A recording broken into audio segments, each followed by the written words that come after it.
Hello students, welcome my YouTube channel BPS smart study. मैं आशा करता हूँ आप सब खुश होंगे, स्वस्थ होंगे और मस्त होंगे। मैं बीपी सिंह सर। आज का जो हमारा टॉपिक है वो प्रॉफिट और लॉस से है। इस प्रॉफिट और लॉस के सवालों को आपको बहुत बताया होगा, अध्यापकों ने भी बताया होगा और किताबों में भी तुमने एग्जाम्पल तौर पर देखा होगा। लेकिन मैं तुम्हें जो बताऊंगा वो बिल्कुल आसान तरीका है, किस प्रकार से इस प्रकार के सवालों को हल किया जाता है आपको अच्छी तरह से समझ में आएगा। लेकिन मैं आज आपसे कहता हूं कि आप इस प्रकार के सवालों को समझने के बाद अपने मित्रों में वीडियो को अधिक से अधिक शेयर करें, चैनल को सब्सक्राइब करना और वीडियो को लाइक करना। तो देखिए सवाल किस प्रकार है। इसमें है cost price of 12 tables equal to selling price of 16 tables, find the profit और लॉस परसेंट। जो हिंदी में भी लिखा हुआ है 12 मेजों का क्रय मूल्य 16 मेजों के विक्रय मूल्य के बराबर है, तो लाभ या हानि प्रतिशत में ज्ञात करो।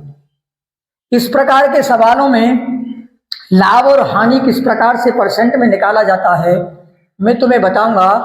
एक बार में ही अच्छी तरह से समझ में आएगा। ध्यानपूर्वक देखें जिससे कि इस प्रकार के सवालों को देखते ही हल कर दें। ये नवोदय क्लास, सैनिक स्कूल और अन्य सभी टेस्टों में जो हमारी परीक्षाएं दी जाती हैं यूपीपी यानी यूपी पुलिस की या रेलवे की, उन सभी में इस प्रकार के सवाल देखने के लिए मिलते हैं। तो देखिए सबसे पहले हम चलते हैं, इसमें दिया हुआ है 12 tables, cost price of 12 tables, ये दिया हुआ है। और ये दिया हुआ है सेलिंग प्राइस ऑफ 16 टेबल।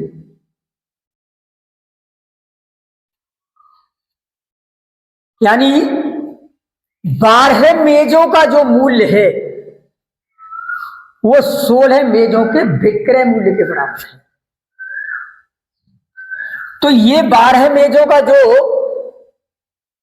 क्रय मूल्य है, सबसे पहले हमें फोकस करना है किस पर? सेलिंग प्राइस पर, यानी विक्रय मूल्य ही लिखना है। चाहे तुम्हारा विक्रय मूल्य पहले लिखा हुआ हो या बाद में लिखा हुआ हो, लेकिन सबसे पहले तुम्हें विक्रय मूल्य ही लिखना है।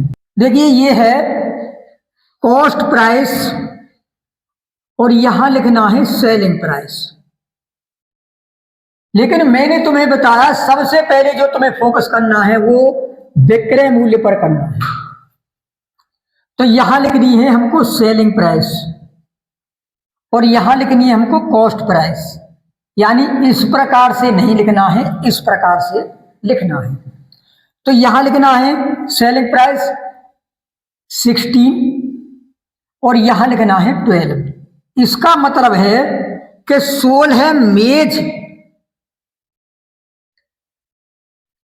जब बेचते हैं तो 12 मेजों के विक्रय मूल्य के बराबर होता है। इन 16 मेजों का जो मूल्य है बिकी हुई मेजों का, वो 12 मेजों के क्रय मूल्य के बराबर है।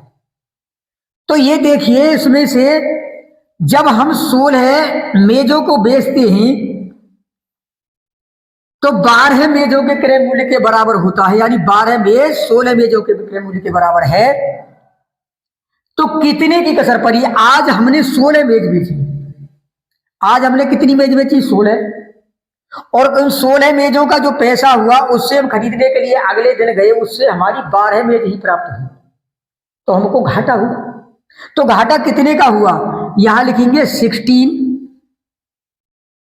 माइनस 12 इक्वल टू, और ये हो गया 4। यानी 12 मेजों के पैसे से 16 मेज ही ले पाए हैं। तो 4 मेजों की हमको घाटा हुआ। तो इसको हम लिखेंगे परसेंट बनाने के लिए। सबसे पहले इसे लिखेंगे जितना हमको घाटा पड़ा है उसमें परसेंट बनाने के लिए 100 से मल्टीप्लाई होगा, और जितनी मेजों पर ये घाटा हुआ है वो अपॉन में लिखा जाएगा। तो ये जाएगा 4 से इसे काट देंगे 4 बार, और 4 से इसे काट देंगे 25%, यानी हमको 25% की हानि हुई।